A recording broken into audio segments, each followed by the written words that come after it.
ನಿಮಗೆಲ್ಲರಿಗೂ ಶ್ರೀ ಕಾಮಾಕ್ಷಿ ಟ್ಯುಟೋರಿಯಲ್ಗೆ ಸ್ವಾಗತ. ಇವತ್ತು ನಾವು SLC 2024 ಎಕ್ಸಾಮಿಗೆ ರಸಾಯನಶಾಸ್ತ್ರದಲ್ಲಿ ಬರ್ತಕ್ಕಂಥ 3 ಮತ್ತು 4 ಮಾರ್ಕ್ಸಿಂದ ಇನ್ನಷ್ಟು ಇಂಪಾರ್ಟೆಂಟ್ ಕ್ವಶನ್ಸನ್ನು ನೋಡೋಣ. ಭಾಗ 1ರೊಳಗೆ ನಾನು most important question already discuss ಮಾಡೀನಿ. ಇವತ್ತು ಭಾಗ 2ರೊಳಗೆ ಇನ್ನಷ್ಟು ಕ್ವಶನ್ಸನ್ನು ನಿಮ್ಗೆ ಡಿಸ್ಕಸ್ ಮಾಡ್ತೀನಿ.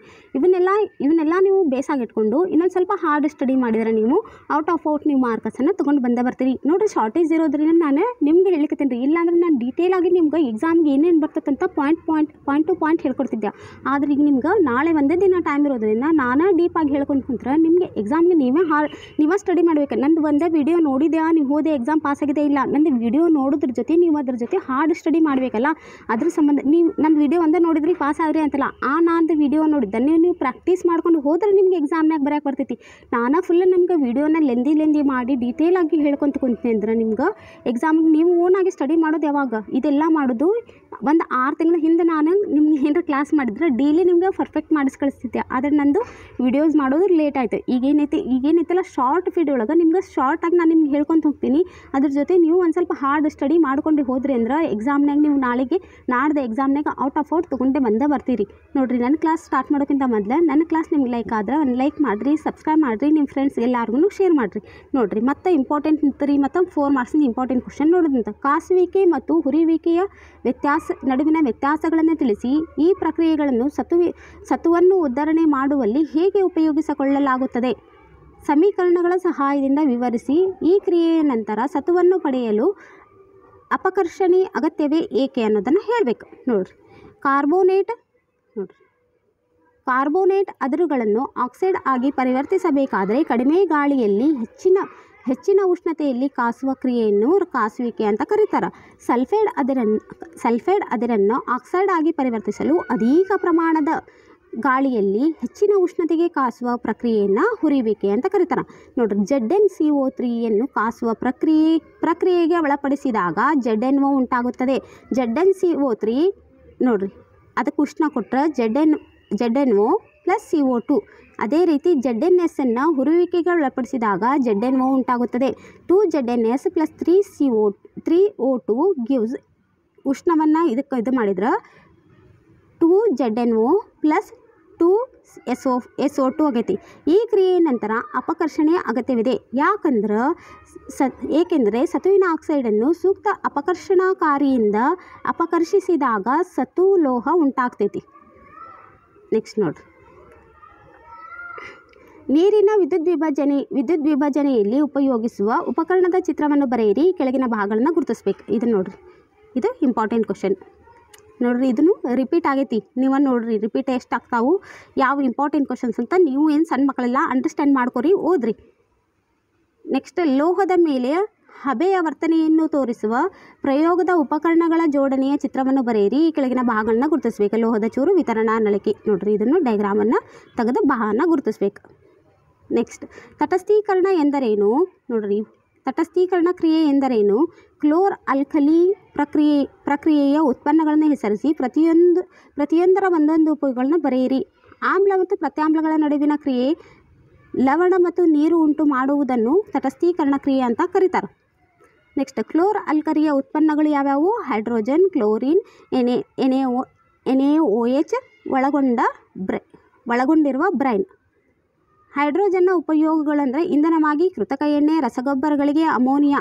ಇದ್ರಾಗ ಯಾವುದಾದ್ರೂ ಒಂದನ್ನು ಬರ್ರಿ. ಕ್ಲೋರಿನ್ನ ಉಪಯೋಗಗಳಂದ್ರೆ ನೀರಿನ ಶುದ್ಧೀಕರಣದಲ್ಲಿ, ಈಜುಕೊಳಗಳ ಸ್ವಚ್ಛಕಾರಕವಾಗಿ, PVC ಮತ್ತು CFCಗಳ ತಯಾರಿಕೆಯಲ್ಲಿ, ಸೋಂಕುನಾಶಕವಾಗಿ ಇದನ್ನು ಬಳಸ್ತಾರೆ. ನೆಕ್ಸ್ಟ್, NaOHನ ಉಪಯೋಗಗಳು ಯಾವ್ಯಾವ? ಇವೆಲ್ಲದ್ರಾಗ ನಾ ಇಷ್ಟ ಹೇಳಿಲ್ಲ, ಯಾವುದಾರ ಒಂದನ್ನು ಬರೀಬೋದು. ಆದರೆ ನಿಮ್ಮ ಎಕ್ಸಾಮ್ಗೆ ಇದ್ರಾಗ ಒಂದೊಂದು ಕೇಳ್ಯಾರ ಅಂಥೇಳಿ ನಿಮ್ಮ ಎಕ್ಸಾಮ್ನಾಗ 2 ಬರೆಯೋದು, 3 ಬರೆಯೋದು, 4 ಬರೆಯೋದು ಕೇಳ್ಬೋದು. ನೆಕ್ಸ್ಟ್, NaOHನ ಉಪಯೋಗಗಳೇನು? ಲೋಹಗಳ ಜಿಡ್ಡುಗಳ ನಿವಾರಣೆಯಲ್ಲಿ, ಕಾಗದ ತಯಾರಿಕೆಯಲ್ಲಿ, ಸಾಬೂನು ಮತ್ತು ಮಾರ್ಜಕ ತಯಾರಿಕೆಯಲ್ಲಿ, ಕೃತಕ ನೂಲು ತಯಾರಿಕೆಯಲ್ಲಿ ಬಳಸ್ತಾರೆ.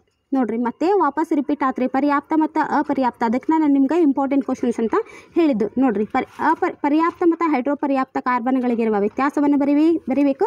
ಕಾರ್ಬನ್ನ 5 ಪರಮಾಣುಗಳನ್ನು ಹೊಂದಿರುವ ಆಲ್ಕಿನ್ನ ಅಣುಸೂತ್ರ ಮತ್ತು ರಚನಾಸೂತ್ರ. ನೋಡ್ರಿ, ಅಣುಸೂತ್ರ, ರಚನಾಸೂತ್ರ, ಚುಕ್ಕಿ, ರಚನಾ ವಿನ್ಯಾಸ ಇವೆಲ್ಲ ಮೋಸ್ಟ್ ಇಂಪಾರ್ಟೆಂಟ್ ರೀ. ಎಲ್ಲಾದ್ರದ್ದು ಕುಂತು ಪರ್ಫೆಕ್ಟ್ ಮಾಡ್ಕೊಂಡ್ಬಿಡ್ರಿ. ಅಂದರೆ ನಿಮ್ಮ ಎಕ್ಸಾಮ್ನಾಗೆ ಯಾವ್ದು ಬಂದರೂ ನೀವೇನು ಮಾಡ್ಬೋದು, ಬರ್ಬೋದು. ನೆಕ್ಸ್ಟ್ ನೋಡ್ರಿ, ಕಾರ್ಬನ್ನ ಪರಮಾಣುವು C4 ಮೈನಸ್ ಆ್ಯನಯಾನನ್ನು ಮತ್ತು C4 ಪ್ಲಸ್ ಕ್ಯಾಟಯಾನನ್ನು ಉಂಟು ಮಾಡುವುದಿಲ್ಲ. ಏಕೆ? ಇದನ್ನು ರಿಪೀಟ್ ಆತ್ರಿ ಕ್ವಶನ್. ಎಥನಾಲನ್ನು ಎಥನೋಯಿಕ್ ಆಮ್ಲವನ್ನಾಗಿ ಹೇಗೆ ಪರಿವರ್ತಿಸಬಹುದು? ಇದನ್ನು ಕೂಡ ರಿಪೀಟೆಡ್ ಕ್ವಶನ್ಸ್. ಎಷ್ಟು ಕ್ವಶನ್ ರಿಪೀಟ್ ಆಕ ನೋಡ್ರಿ. ಇವೆಲ್ಲ ಪ್ರೀವಿಯಸ್ ಇಯರ್ ನಿಮ್ಗೆ ಕೇಳಿರ್ತಕ್ಕಂಥ ಕ್ವಶನ್ಸ್ಗಳು. ಪರ್ಯಾಪ್ತ ಮತ್ತು ಅಪರ್ಯಾಪ್ತ ಹೈಡ್ರೋಕಾರ್ಬನ್ ನಡುವಿನ ವ್ಯತ್ಯಾಸ ಅಂದ್ರೆ ಕಾರ್ಬನ್ನ ಪರಮಾಣುಗಳ ನಡುವೆ ಏಕಬಂಧ ಉಂಟಾದ ಏಕಬಂಧದಿಂದ ಏನಾಗ್ತವೆ? ಸಂತೃಪ್ತಗೊಂಡಿರುವ ಸಂಯುಕ್ತಗಳು. ಕಾರ್ಬನ್ನ ಪರಮಾಣುಗಳ ನಡುವೆ ದ್ವಿಬಂಧ ತ್ರಿಬಂಧ ಹೊಂದಿರುವ ಅಸಂತೃಪ್ತ ಹೈಡ್ರೋಕಾರ್ಬನ್ಗಳು ಸಾಮಾನ್ಯವಾಗಿ ಕ್ರಿಯಾಶೀಲ ಆಗಿರೋ ಪರ್ಯಾಪ್ತ ಸಂಯುಕ್ತಗಳಿಗಿಂತ ಹೆಚ್ಚು ಕ್ರಿಯಾಶೀಲ ಆಗಿರ್ತಾವೆ. ನೆಕ್ಸ್ಟ್ C5H10 ಈ ರೀತಿ ಇದ್ರದ್ದು ರಚನಾ ವಿನ್ಯಾಸ ಬರೀರಿ. ನೆಕ್ಸ್ಟ್ ಕ್ವಶನ್ ಏನು ಕೇಳ್ಯಾರ? ಕಾರ್ಬನ್ C4 ಇದು ಆಲ್ರೆಡಿ ರಿಪೀಟೆಡ್ ಕ್ವಶನ್ ನೋಡ್ರಿ. ಕಾರ್ಬನ್ 4 ಎಲೆಕ್ಟ್ರಾನ್ಗಳನ್ನು ಪಡೆದುಕೊಳ್ಳುವಂತಾದರೆ 6 ಪ್ರೋಟಾನ್ಗಳಿರುವ ಬೀಜ ಕೇಂದ್ರವು 10 ಎಲೆಕ್ಟ್ರಾನ್ಗಳನ್ನು ಹಿಡಿದಿಟ್ಟುಕೊಳ್ಳುವುದು ಅಂದರೆ 4 ಹೆಚ್ಚುವರಿ ಎಲೆಕ್ಟ್ರಾನ್ಗಳನ್ನು ಹಿಡಿದಿಟ್ಟುಕೊಳ್ಳುವುದು ಕಷ್ಟವಾಗಬಹುದು. ಕಾರ್ಬನ್ನ ಪರಮಾಣುವು 4 ಎಲೆಕ್ಟ್ರಾನ್ಗಳನ್ನು ಕಳೆದುಕೊಳ್ಳುವಂತಾದರೆ ಕಾರ್ಬನ್ನಿಂದ 4 ಎಲೆಕ್ಟ್ರಾನ್ಗಳನ್ನು ಹೊರತೆಗೆಯಲು ಹೆಚ್ಚಿನ ಪ್ರಮಾಣದ ಶಕ್ತಿಯ ಅವಶ್ಯಕತೆ ಇದೆ. ಇದರಿಂದ ಬೀಜ ಕೇಂದ್ರದಲ್ಲಿ 6 ಪ್ರೋಟಾನ್ಗಳುಳ್ಳ ಕಾರ್ಬನ್ ಕ್ಯಾಟಯಾನ್ ಕೇವಲ 2 ಎಲೆಕ್ಟ್ರಾನ್ಗಳೊಂದಿಗೆ ಉಳಿತೈತಿ. ಇದಿಷ್ಟ ಆನ್ಸರ್ನ ಬರಿಬೇಕ್ರಿ. ನೆಕ್ಸ್ಟ್ ಇದರೊಳಗೆ ಎರಡನೇ ಕ್ವಶನ್ ಏನು ಕೇಳಿದರು? ಎಥನಾಲನ್ನು ಎಥನೋಯಿಕ್ ಆಮ್ಲವನ್ನಾಗಿ ಹೇಗೆ ಪರಿವರ್ತಿಸ್ತಾರಾ ಅಂತ ಕೇಳ್ಯಾರ ನೋಡ್ರಿ. ಈಥೈಲ್ ಆಲ್ಕೋಹಾಲ್ ನೋಡ್ರಿ, ಇದು ಆಲ್ರೆಡಿ ಆಗಲ್ಲೇ ಹೇಳ್ಕೊಟ್ಟೇನೆ ರೀ. ಇದನ್ನು ನಾನು ನಿಮಗೆ ಇದಕ್ಕೆ ಭಾಗ ಒಂದರೊಳಗೆ ಈಥೈಲ್ ಆಲ್ಕೋಹಾಲ್ಗೆ ಪ್ರತ್ಯಾಮ್ಲೀಯ ಪೊಟ್ಯಾಷಿಯಂ ಪರಮಾಂಗನೇಟ್ ಅಥವಾ ಆಮ್ಲೀಯ ಪೊಟ್ಯಾಷಿಯಂ ಡೈಕ್ರೋಮೇಟ್ ಸೇರಿಸಿ ಕಾಯಿಸಿದಾಗ ಉತ್ಕರ್ಷಣೆ ಹೊಂದಿ ಎಥನೋಯಿಕ್ ಆಮ್ಲ ಉಂಟಾಕೈತಿ. C2H5OH ಕ್ಷಾರೀಯ KMnO4 ಪ್ಲಸ್ ಶಾಖ ಮಾಡಿದ್ರೆ ಅಥವಾ ಆಮ್ಲೀಯ K2Cr2O7 ಪ್ಲಸ್ ಶಾಖ ಮಾಡಿದ್ರೆ CH3COOH ಆಕೈತಿ. ನೆಕ್ಸ್ಟ್ ನೋಡ್ರಿ.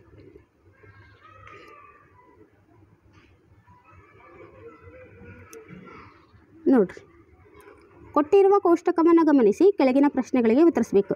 ಧಾತುಗಳು ಕೊಟ್ಟಾರ, ABCDE ಕೊಟ್ಟಾರ, ಪರಮಾಣುಗಳ ಸಂಖ್ಯೆ ಕೊಟ್ಟಾರ. ಒಂದೇ ಆವರ್ತಕ್ಕೆ ಸೇರಿರುವ 2 ಧಾತುಗಳು ಮತ್ತು ಒಂದೇ ಗುಂಪಿಗೆ ಸೇರುವ 2 ಧಾತುಗಳನ್ನು ಪತ್ತೆ ಮಾಡಿ ನಿಮ್ಮ ತೀರ್ಮಾನಕ್ಕೆ ಕಾರಣವನ್ನು ಕೊಡಬೇಕು. ಇದು ನೋಡ್ರಿ, ಇದು ಆಲ್ರೆಡಿ ರಿಪೀಟೆಡ್ ಕ್ವಶನ್. B ಮತ್ತು Dಗಳು ಏನಾಗಿರ್ತಾವೆ? ಈ B ಮತ್ತು Dಗಳು ಒಂದೇ ಆವರ್ತಕದಲ್ಲಿ ಬರ್ತಾವೆ. ಏಕೆಂದರೆ ಇವುಗಳ ಪರಮಾಣುವಿನಲ್ಲಿ ಎಷ್ಟು ಕವಚಗಳದಾವು? 2 ಕವಚಗಳದಾವು. ಎ ಮತ್ತು ಇಗಳು ನೋಡ್ರಿ, ಎ ಮತ್ತು ಇಗಳು ಏನಾಕವು? ಒಂದೇ ಗುಂಪಿನಲ್ಲಿ ಬರ್ತಾವೆ. ಯಾಕಂದರೆ ಇವುಗಳ ಪರಮಾಣುವಿನ ಹೊರ ಕವಚದಲ್ಲಿ 1 ಎಲೆಕ್ಟ್ರಾನ್ಗಳು ಅದಾವೆ. ತಿಳಿತಲ್ಲ ಇದು. ನೆಕ್ಸ್ಟ್ ಕಾರಣಗಳನ್ನು ಕೊಡಬೇಕು. ಕಾರಣ ಕೊಡಿ, ಬಹಳ ಇಂಪಾರ್ಟೆಂಟ್ ರೀ. ರಸಾಯನಶಾಸ್ತ್ರದೊಳಗೆ ಕಾರಣ ಕೊಡೋ ಭಾಳ ಕ್ವಶನ್ಸ್ ಕೇಳ್ತಾರೆ. ಅಯಾನಿಕ ಸಂಯುಕ್ತಗಳು ಘನ ಸ್ಥಿತಿಯಲ್ಲಿದ್ದಾಗ, ವಿದ್ಯುತ್ ಅವಾಹಕಗಳು ದ್ರವಿಸಿದ ಸ್ಥಿತಿಯಲ್ಲಿದ್ದಾಗ ಒಳ್ಳೆಯ ವಿದ್ಯುತ್ ವಾಹಕಗಳು. ಬೆಳ್ಳಿಯ ಪಾತ್ರೆಯನ್ನು ಗಾಳಿಗೆ ತೆರೆದಿಟ್ಟಾಗ ಕ್ರಮೇಣ ಏನಾಕೈತಿ? ಕಪ್ಪಾಕೈತಿ. ನೋಡ್ರಿ, ನಿಮ್ಮ ಮನ್ಯಾಗ ನಿಮ್ಮ ಪೇರೆಂಟ್ಸದು ಬೆಳ್ಳಿ ವಾಟೆ ಅದು ಏನು ರೇಟ್ರ ಅದು ಕ್ರಮೇಣ ಆಕೈತಿ, ಕಪ್ಪಾಗ್ತೈತಿ. ಕಬ್ಬಿಣದ ಸಲ್ಫೇಟ್ ದ್ರಾವಣಕ್ಕೆ ತಾಮ್ರವನ್ನು ಸೇರಿಸಿದಾಗ ರಾಸಾಯನಿಕ ಕ್ರಿಯೆ ನಡೆಯುವುದಿಲ್ಲ. ಯಾಕನ್ನೋದು ಇದು ಪ್ರತಿಯೊಂದಕ್ಕೂ ರೀಸನ್ ಕೊಡಬೇಕು. ಇದಾದಮೇಲೆ ಶುದ್ಧ ಕಬ್ಬಿಣಕ್ಕಿಂತ ಕಬ್ಬಿಣದ ಮಿಶ್ರ ಲೋಹಗಳು ಹೆಚ್ಚು ಉಪಯುಕ್ತವಾಗಿವೆ. ತಾಮ್ರವನ್ನು ಗಾಳಿಗೆ ತೆರೆದಿಟ್ಟಾಗ ಕ್ರಮೇಣ ಕಂದು ಪದರವನ್ನು ಕಳೆದುಕೊಳ್ಳುತ್ತಾವೆ. ಅಲ್ಯೂಮಿನಿಯಂ ಆಕ್ಸೈಡನ್ನು ಉಭಯಧರ್ಮಿ ಆಕ್ಸೈಡ್ಗಳಂತ ಕರೀತಾರೆ. ಯಾಕನ್ನೋದನ್ನು ಬರೀಬೇಕು.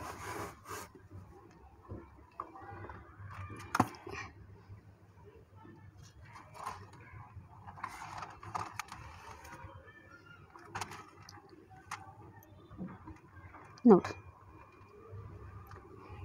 ಒಂದನೇ ಕ್ವಶನ್ ಏನು ಕೇಳಿದ್ದೆ ನಿಮ್ಗೆ? ತಡ್ರಿ ಒಂದೇ ನಿಮಿಷ.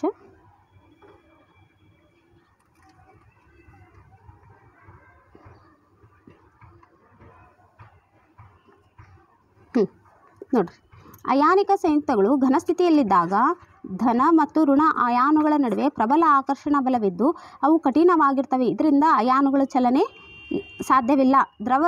ದ್ರವಿಸಿದ ಸ್ಥಿತಿಯಲ್ಲಿ ವಿದ್ಯುದಾಂಶ ಪೂರಿತ ವಿರುದ್ಧ ಅಯಾನುಗಳ ನಡುವಣ ವಿದ್ಯುದಾಕರ್ಷಣ ಬಲಗಳು ಉಷ್ಣತೆಗೆ ಒಡಿತಾವು. ಹಾಗಾಗಿ ಅಯಾನುಗಳು ಸ್ವತಂತ್ರವಾಗಿ ಚಲಿಸ್ತಾವು ಮತ್ತು ವಿದ್ಯುತ್ತನ್ನು ಹರಿಯಲು ಬಿಡ್ತಾವೆ. ಬೆಳ್ಳಿಗಳು ನೋಡ್ರಿ, ಬೆಳ್ಳಿಗಳಲ್ಲಿ ಬೆಳ್ಳಿ ಗಾಳಿಯಲ್ಲಿರ್ತಕ್ಕಂತಹ ಸಲ್ಫರ್ ಜೊತೆ ವರ್ತಿಸಿ ಬೆಳ್ಳಿಯ ಸಲ್ಫೈಡ್ ಪದರವನ್ನು ಉಂಟು ಮಾಡ್ತಾವೆ. ತಾಮ್ರದ ಕ್ರಿಯಾಶೀಲತೆಯು ಕಬ್ಬಿಣಕ್ಕಿಂತ ಏನಿರ್ತೈತಿ? ಕಡಿಮೆ ಇರ್ತೈತಿ. ನೋಡ್ರಿ, ತಿಳಿತಲ್ಲ ಇದು. ನೆಕ್ಸ್ಟ್ ನೋಡಿರಿ, ಶುದ್ಧ ಕಬ್ಬಿಣಕ್ಕಿಂತ ಕಬ್ಬಿಣದ ಮಿಶ್ರಲೋಹಗಳು ಹೆಚ್ಚು ಉಪಯುಕ್ತವಾಗೈತಿ ಯಾಕನ್ನೋದನ್ನು ಹೇಳಬೇಕು. ಏನೈತಿ, ಶುದ್ಧ ಕಬ್ಬಿಣ ಏನಿರ್ತೈತಿ ತುಂಬ ಮೃದುವಾಗಿರ್ತೀವಿ, ಉಷ್ಣತೆ ನೀಡಿದಾಗ ಸುಲಭವಾಗಿ ಏನಾಗ್ತಾವೆ, ಹಿಗ್ತಾವೆ. ಮಿಶ್ರಲೋಹಗಳು ಏನಾಗಿರ್ತಾವೆ, ಗಟ್ಟಿಯಾಗಿರ್ತಾವೆ.